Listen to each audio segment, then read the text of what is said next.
the early 2000s, this company had thousands of stores, millions of customers, and complete control over its industry. It was everywhere. On Friday nights, people lined up to use it, families depended on it, competitors feared it. Then in just a few years, it practically vanished.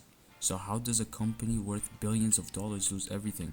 This is the story of one of the biggest business failures ever. What's good, YouTube? It's your boy Sen TV, and today we're gonna be talking about the billion-dollar company that just vanished. So let's go ahead and start. Before streaming existed, watching a movie wasn't simple. You couldn't open up an app and instantly watch whatever you wanted. Instead, people drove to a video rental store, and nobody did that better than Blockbuster. By the late 1990s, it had thousands of locations and dominated the market. For many families, Friday night meant visiting Blockbuster. The company seemed unstoppable. Its brand was recognized everywhere, its revenue was massive, and people assumed it would stay on top forever. But apparently that wasn't the case. While Blockbuster was dominating entertainment, a small startup appeared. That startup was Netflix. At first, Netflix didn't stream movies, it mailed DVDs to customers. Compared to Blockbuster's giant empire, Netflix looked insignificant. Many people thought the idea was ridiculous. Why wait for a movie in the mail when you could drive to a store immediately? Blockbuster wasn't worried, and that's exactly why Netflix became dangerous. One of the biggest stories in business history happened in 2000. Netflix reportedly approached Blockbuster with a proposal. The founders wanted Blockbuster to buy Netflix. The asking price was around $50 million. Can I see what's my curse? I will not trust. 34 I don't love. Like, yo, I get it that they were trying to get money, but come on, bro, 50 million? Like, you're just now starting 50 million? Like, it's honestly impressive how badly you have to mess up to lose an entire industry. Seriously, imagine owning the biggest movie rental company on earth. Thousands of stores, billions in revenue, everyone knows your name, and then somehow getting beaten by a company whose main business was putting DVDs in envelopes. Like, be dead ass, my nigga. Yeah, that actually happened. Blockbuster wasn't some small business that got unlucky. It was the place to rent movies. If you wanted to watch literally anything before streaming existed, chances are you ended up walking through those blue and yellow doors. Life was good. Business was booming. Executives probably thought that they were invincible. Then this tiny startup called Netflix showed up. At first, Netflix was tiny like any other type of business. It had a small catalog, a handful of employees, and almost nobody believed it could compete with the giant like Blockbuster.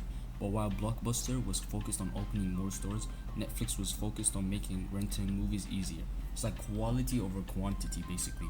It wasn't trying to beat Blockbuster overnight, it was quietly building a better system, and that difference would eventually change the entire entertainment industry. Here's the thing about being number one. After a while, you stop looking over your shoulder. Cause nigga, who's there?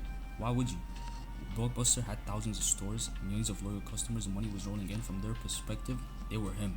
And that's exactly what got them cooked.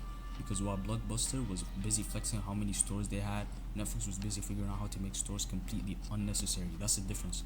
One company was protecting what already worked, the other was building what came next. By the time Blockbuster realized what was happening, the damage was already loading. Instead of driving to a rental store, customers could order a DVD online, have it delivered by mail, watch it, and send it back in prepaid envelopes. No late night trips to the store, no wondering if your movie was already rented out, and most importantly, no late fees, something Blockbuster had become infamous for. Okay, now that you know a little bit of backstory of how Netflix came up, let's go back to the actual video. Back then, Blockbuster wasn't just winning, they had already won. Imagine if one company controlled basically every movie night in America. That's what Blockbusters looked like. By the late 90s, they had thousands of stores, millions of customers, and enough money to make you almost think they couldn't lose. Which, fun fact, is usually the exact moment companies start losing. Because success has a weird side effect. It convinces you that whatever you got here will keep working forever. Spoiler alert, it doesn't. Now enter Netflix. Today, they're a streaming giant. Back then, they mailed DVDs, that's it. No streaming, no original shows, no billion-dollar productions, just here's your movie, see you in a few days. So people didn't realistically put it into consideration.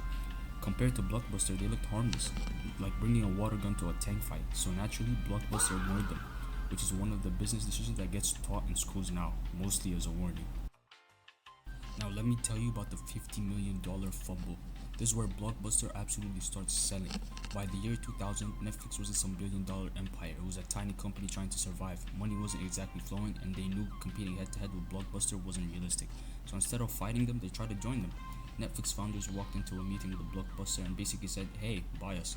The reported price? Around $50 million. Today, that's basically couch cushion money compared to what Netflix is worth, obviously. And Blockbuster, they looked at the offer and they said, "Nigga, we're good." The sun did not rise, and the people of the Thebi suffered from a heat and mist. They prayed to the gods, and their mercy, celestial ships descended from the stars, building the pyramids over the holy of the pharaohs. These pyramid symbols of Egypt's majesty. Hold it. Now let me tell you how Netflix started going crazy. While Blockbuster was dominating in movie rental businesses, two niggas in California were working on something completely different. In 1997, Reed Hastings and Mark Randolph founded Netflix. The internet was still in its early days, so no one took them serious. DVDs had just started replacing VHS tapes, and streaming wasn't even a realistic idea yet. The original concept was surprisingly simple. Another thing about Blockbuster that nobody liked was their late fees. You rent a movie, forget to return it, now you're paying extra. But the smart thing that Netflix did, they made that not an option, not like in terms of rules and stuff, like you can't do that. By 2010, it was over. Blockbuster filed for bankruptcy. Thousands of stores disappeared. An entire generation watched one of the biggest brands on earth get absolutely cooked. I ain't gonna lie, that's crazy though. How are you on top of the earth? Everyone's watching your shit, and everyone is in love with you. And then in 3 years, you get overtaken. Were you ever a business? Like what? How did you not see this coming? So obviously, I'm not gonna lie, they realized that they made a mistake by DVD by mail, online rentals, no late fees. They were throwing everything at the wall. But here's the problem. When you're copying the company that already beat you, you're probably late. Netflix had that momentum. Customers had already switched, and Blockbuster was just trying not to drown. And today, there's only one Blockbuster still open. Not because it's thriving, but because it's an ancient museum now. Imagine going from owning an industry to becoming a tourist attraction. That's tough.